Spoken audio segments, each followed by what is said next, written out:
Bonjour, je suis extrêmement heureuse de vous retrouver pour cette capsule consacrée à l'imaginaire et surtout au rôle essentiel qu'il tient dans notre vie quotidienne. Je m'appelle Nathalie Morin et je suis artiste, intuitive, art thérapeute. Aujourd'hui, je vous propose d'expérimenter comment utiliser l'imaginaire pour revenir au centre de soi-même. J'aurai un court exercice à vous proposer dans quelques minutes et pour ça, vous aurez juste besoin d'une feuille toute simple et d'un stylo.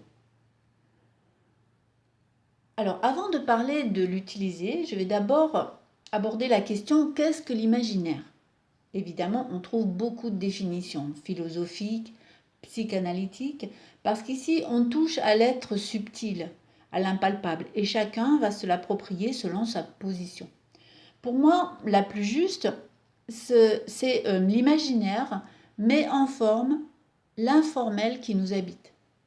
C'est en quelque sorte l'usine qui va filtrer toutes les informations subtiles, comme les émotions, les intuitions, et les traduire en messages lisibles et compréhensibles par notre cerveau. C'est une sorte de bain permanent qui relie entre elles toutes les parties de notre être. Comme le dit Joseph Joubert, l'imagination est l'œil de l'âme. Elle est le lien entre l'être profond et la matérialisation. Mais cela s'accomplit difficilement à cause du mental qui va toujours interférer. La plupart du temps, le cerveau déchiffre les messages de notre être profond sans connaître l'expéditeur. Alors, il se trompe d'adresse et montre une colère, par exemple, où nous avons du chagrin, ou alors une intolérance, là où il y a une blessure. Pourquoi? Eh bien, simplement parce qu'on n'écoute pas l'usine de l'imaginaire qui envoie directement les messages sans passer par le conscient. Par exemple, je suis blessée, le mental s'interpose parce que le montrer va prouver ma faiblesse. Mais tout ça se fait en quelques secondes parce que j'ai appris que c'était mal, que je dois être fort et que si je suis faible, eh ben, j'ai honte. Pour éviter ça, je vais agresser l'autre pour qu'il ne voit pas que je suis touchée et lui faire croire que je suis fort et que je suis supérieur à lui. Bon, c'est un exemple. Ou alors, je vais me dévaloriser, penser que je suis une victime, que j'y arriverai jamais, pour qu'on me plaigne, qu'on m'aide, qu'on me porte, parce que être une victime aussi, c'est bien, c'est valorisant. On va me pardonner, on va m'aimer peut-être un peu plus, me donner de l'importance. Je peux tomber malade aussi, éventuellement. Alors, en écoutant l'imaginaire spontané, dégagé du mental, on va directement voir qu'il y a une blessure d'amour, un sentiment de trahison ou une peur. Et ça va nous faire gagner beaucoup de temps dans la guérison de cette blessure, justement, ou de ce problème.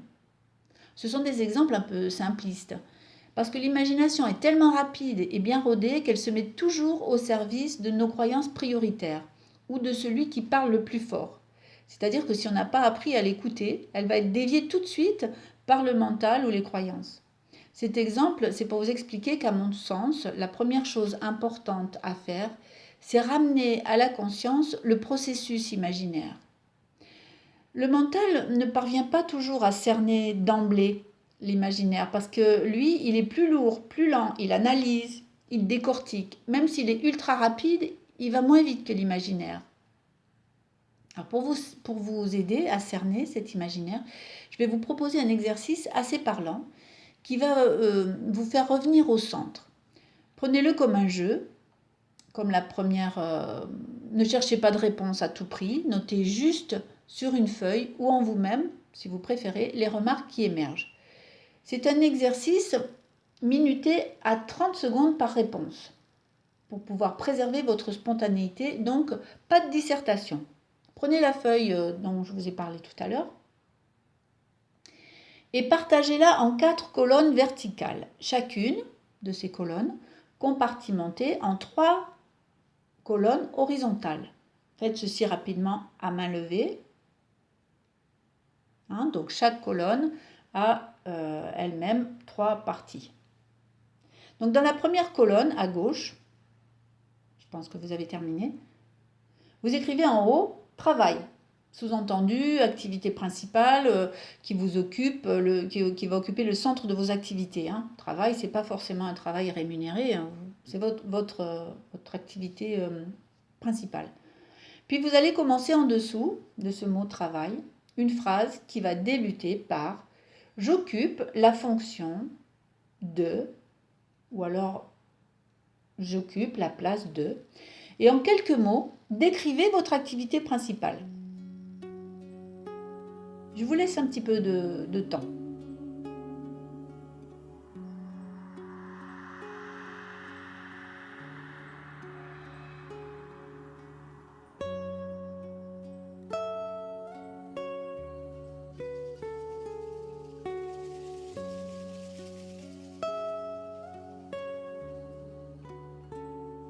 Ensuite, je pense que vous avez mis le principal, vous continuez par parce que et expliquez les raisons de cette activité. Pourquoi vous faites ça?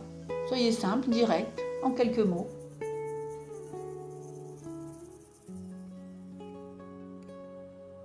Toujours dans la même case, hein. Passez pas dans la colonne en dessous.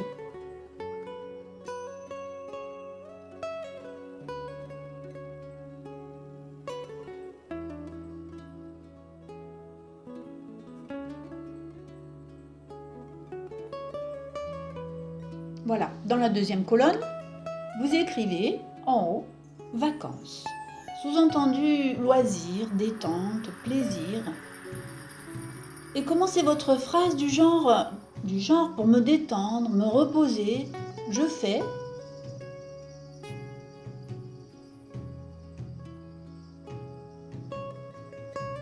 Ou je projette de faire. Écrivez quelques mots-clés.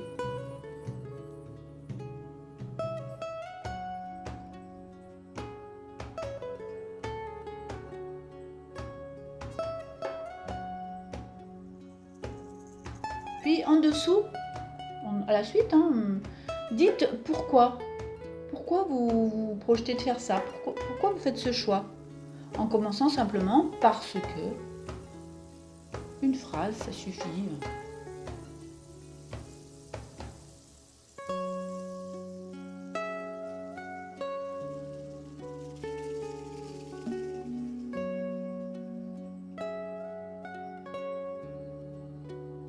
Voilà, dans la troisième colonne, vous écrivez en haut relation privilégiée. Sous-entendu, la relation vraiment qui est la plus importante pour vous. Ça peut être votre conjoint, votre famille, un ami, vos parents, peu importe. Relation privilégiée. Votre priorité.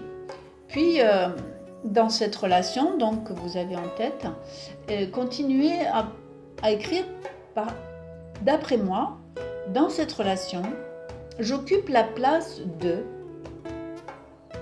C'est-à-dire, quelle est vraiment la fonction que vous pensez avoir dans cette relation? Écrivez des trucs simples, hein, ne cherchez pas des complications, un truc. Ce qui vous vient, le premier truc qui vous vient.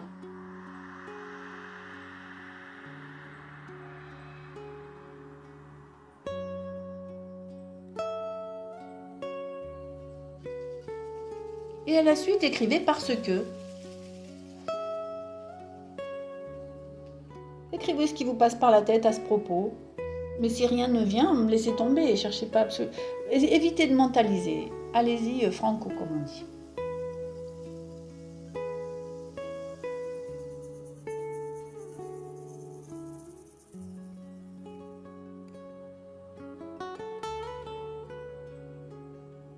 Voilà.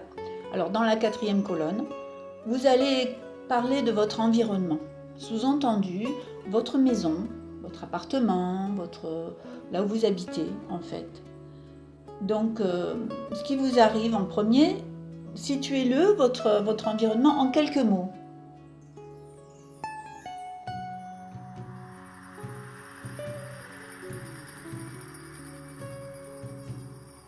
Puis continuez par « j'habite ici parce que » et écrivez comment ça se fait que vous vous êtes trouvé dans cet endroit.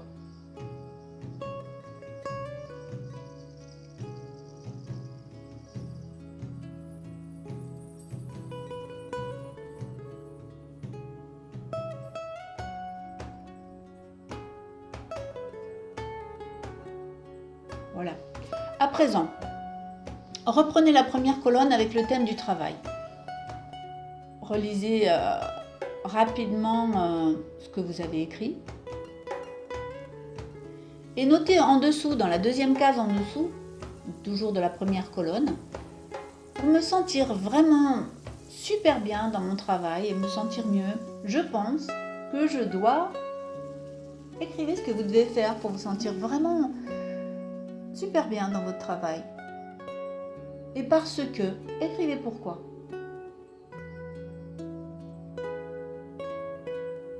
Larguez les amarres, soyez vraiment, voilà, pour me sentir mieux, vraiment ce qu'il faudrait. Et écrivez pourquoi.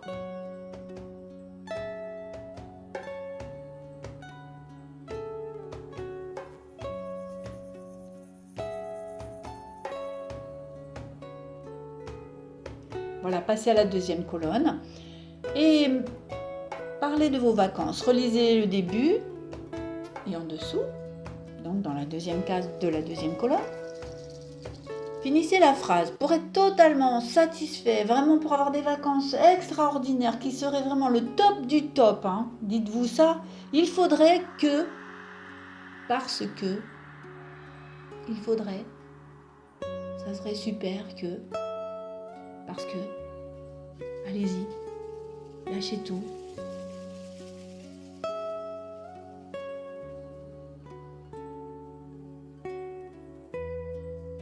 Voilà, vous passez à la troisième colonne, pour les relations privilégiées, vous allez relire ce que vous avez écrit, et en dessous, vous commencez une nouvelle phrase par « Ce que je voudrais, c'est… » Alors écrivez ce que vous aimeriez vraiment le top de votre relation. Qu'est-ce que vous aimeriez faire avec cette relation? Qu'est-ce qu'il y a vraiment au fond de vous pour que ce soit vraiment le extraordinaire? Et dites pourquoi.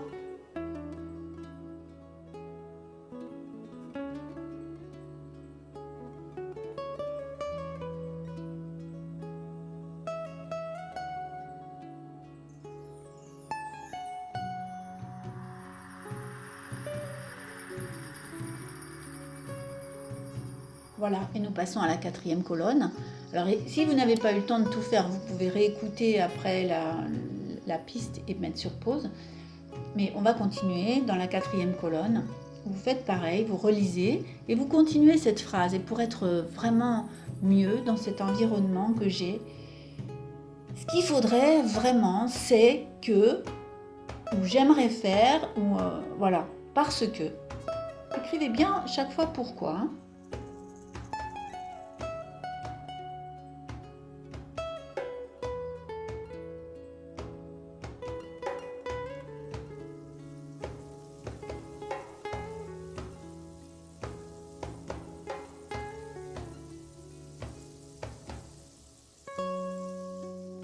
Voilà. Donc vous avez 4 colonnes bien remplies de je fais, je dois, je veux, j'aimerais, j'espère. Et maintenant, lâchez prise complètement. Vous êtes libre. Vous n'avez aucune barrière, aucun passé. Et de vous, rien n'est prédéfini. Vous n'avez aucun devoir. Reprenez les colonnes une par une. Par exemple, dans la première, dans le travail, imaginez, dans la case tout en bas, si tout était possible. La page est blanche, vous êtes illimité. Et continuez alors la phrase, dans mon idéal, je suis.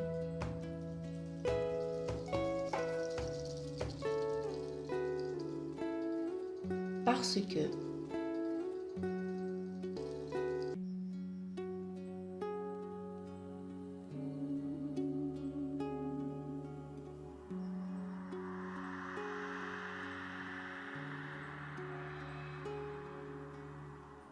Voilà, faites pareil dans la deuxième colonne avec les vacances. Vous n'avez aucune obligation, aucun impossible, ni financier, ni physique, ni rien. Et continuez la phrase dans l'idéal pour mes vacances. Parce que... Voilà. Allez-y. Première chose qui arrive.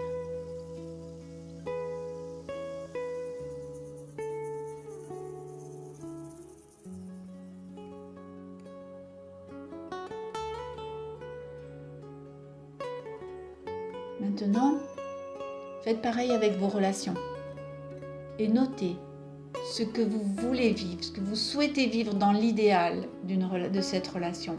Et pourquoi? C'est quoi votre rêve idéal de relation?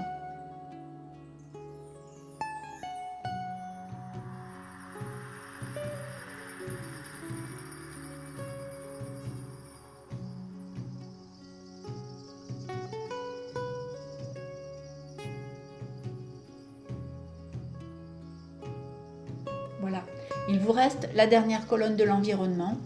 Alors, pareil, laissez-vous aller complètement et continuez en écrivant votre idéal si vous n'aviez vraiment aucune limite. Où seriez-vous? Où habiteriez-vous? Et pourquoi?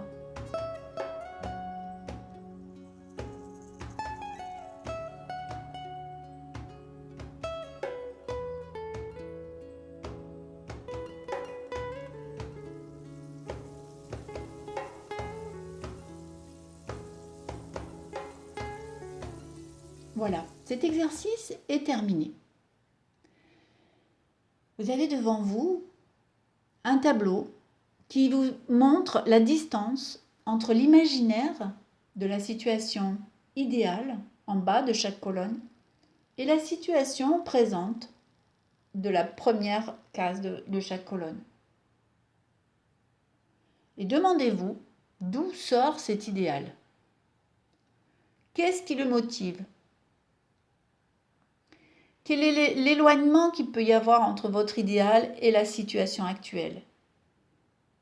Essayez d'imaginer encore comment, et si c'est important pour vous, évidemment, de vous rapprocher de cette situation idéale. Est-ce que c'est possible? Est-ce que vous en avez envie? Est-ce qu'il y a quelque chose que vous pouvez mettre en place, même si c'est une toute petite marche? Alors, je vous laisse observer la place que vous laissez à l'imaginaire dans votre vie et combien vous vous accordez de fantaisie. Et si ça vous semble juste, comment vous pouvez rééquilibrer davantage les choses. Voilà comment vous pouvez utiliser l'imaginaire pour revenir au centre de vous-même. Cette capsule se termine. Je vous laisse jusqu'à la prochaine capsule. Passez une très bonne semaine. De temps en temps, notez-vous la question, mais pourquoi je fais ça? Et je vous laisse avec cette question en suspens. La prochaine fois, nous irons un peu plus loin ensemble et je vous parlerai de la créativité comme messagère du guide intérieur. À bientôt!